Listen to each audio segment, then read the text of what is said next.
Hoje é quarta-feira e é dia de falar sobre a reforma da Previdência aqui no Santa Catarina no Ar. Hoje o assunto é a Previdência dos militares das Forças Armadas e para isso está aqui no estúdio com a gente o presidente da Comissão de Direito Previdenciário Complementar da OAB, Luiz Fabiano Giannini. Seja muito bem-vindo aqui com a gente. Obrigado, bom dia a todos. Bom dia, Luiz. Olha só, geralmente a gente associa a previdência, com a aposentadoria, mas no caso dos militares é um pouquinho diferente, porque eles, na verdade, vão para a reserva quando terminam o tempo de serviço e, caso seja necessário, eles podem voltar a ser convocados para voltar à ativa. É isso que acontece.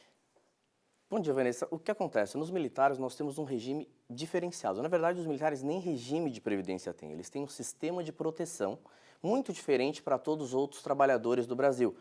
Até porque os militares, eles efetivamente têm uma disposição de trabalho, um comando de trabalho muito diferente de todos nós. Tem uma hierarquia, uma rigidez muito diferente e eles estão à disposição em qualquer parte do mundo que o Brasil necessitar. Então eles precisam, diferentemente dos outros trabalhadores, uma proteção diferenciada. O problema é a maneira como isso acontece. É isso que eu ia perguntar para você agora. Quais são as principais mudanças? Queria que você falasse um pouquinho de como funciona hoje e com a reforma da Previdência, como ficaria aí a vida, desses militares. Podemos ver aqui no quadro, Vanessa, que, na verdade, as principais mudanças primeiro passam pela contribuição.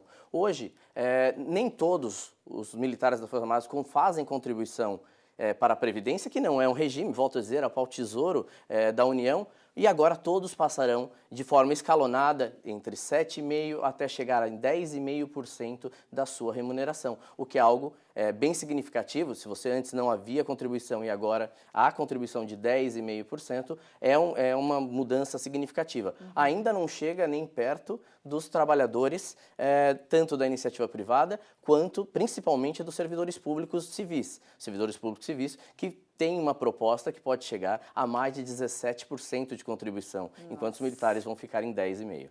Bem abaixo. Bem abaixo. Bem abaixo. Outras mudanças também.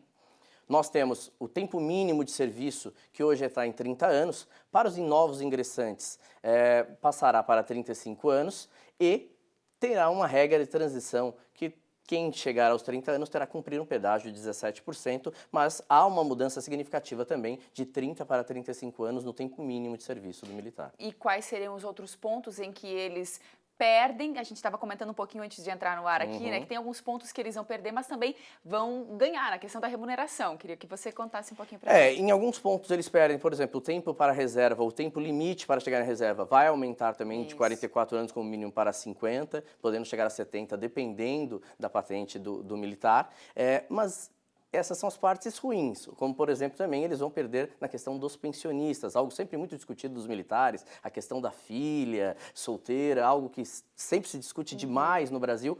Haverá um regresso grande no número de dependentes possíveis para os militares. Então, passaremos de 18 possíveis dependentes para apenas 5 possíveis. Cai então, bastante. É uma redução extremamente significativa.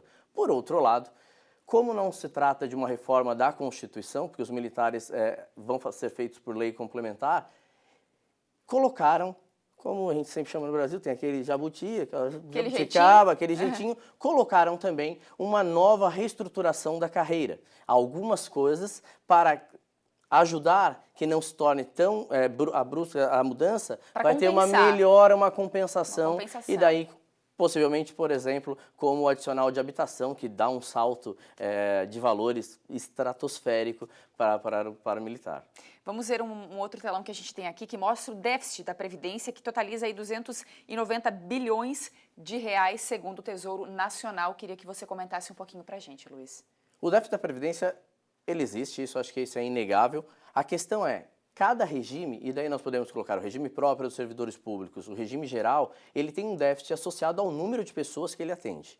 Então, se nós pegarmos o déficit do regime geral de previdência, aquele que é para os trabalhadores da iniciativa privada, ele é um déficit grande, mas ele atinge um número enorme de pessoas. Então, o custo por pessoa é muito baixo. Já nos militares nós temos um problema, porque o déficit atinge a poucas pessoas e trazendo um déficit enorme para o Brasil, chegando a 44 bilhões de reais. Quando a gente fala, é sempre o déficit previdenciário, é sempre em bilhões, é muito dinheiro, o que impacta totalmente nas contas do governo. Então, se comparado, como você falou, a outras pessoas comuns, O valor é muito acima. É muito acima. Para a gente ter uma noção, normalmente um militar ele tem uma média salarial acima dos R$ 14.000 após ir para a reserva, enquanto servidores públicos da União estão em R$ 9.000 e o trabalhador da iniciativa privada tem uma média de R$ 1.800 de aposentadoria. 1.800 para 14 mil. Isso.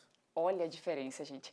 Esse projeto aí da reforma da Previdência vai ser discutido pelo menos até o fim do ano, né, Luiz, para se terem aí uma resolução, digamos assim, um resultado final aí da Previdência, Sem dúvida, da reforma. não será fácil, temos o recesso agora parlamentar, então só no segundo semestre com certeza vai ter a aprovação. Muito obrigada pela sua presença aqui no agradeço. Santa Catarina no Ar. Bom dia para você.